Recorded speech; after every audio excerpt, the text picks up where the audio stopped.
All right, the Fed just cut the rates. Here's what it means. Take a listen. The Federal Reserve reducing interest rates by an expected quarter point to a new range of 3.5 to 3.75. There were 3 dissents. The first time that's happened since September 2019. 2 were against the cut, including Chicago Fed President Austin Goolsbee, along with Kansas City Fed President Jeff Smith, his second dissent in a row.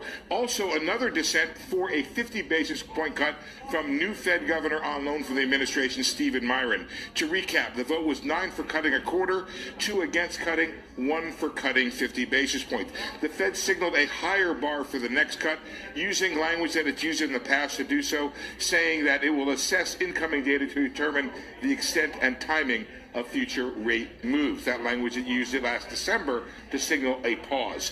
The rate outlook suggests consensus for just 1 more cut next year and 1 more in 2027. But as I'll get to when I talk about the dot plot, a lot of disagreement. Before the dot plot, though, I want to talk about some pretty big news when it comes to the balance sheet. The committee making a determination, it is now at what it calls an ample level of reserves. So it plans to initiate purchases of shorter-term treasuries on an ongoing basis. And then a separate document was specific, saying the Fed will begin buying $40 billion in bills starting December 12th. That's just a couple days from now.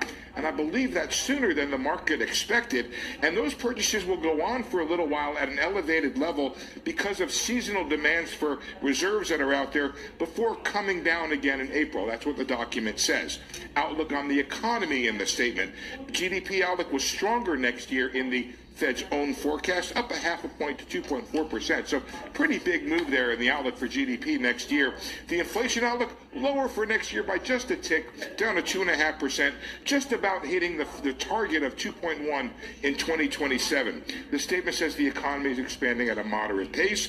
Job gains have slowed and unemployment has edged up.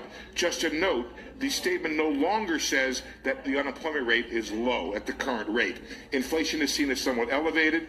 Economic uncertainty also elevated. Back to the Fed outlook and the dot plot real quickly here.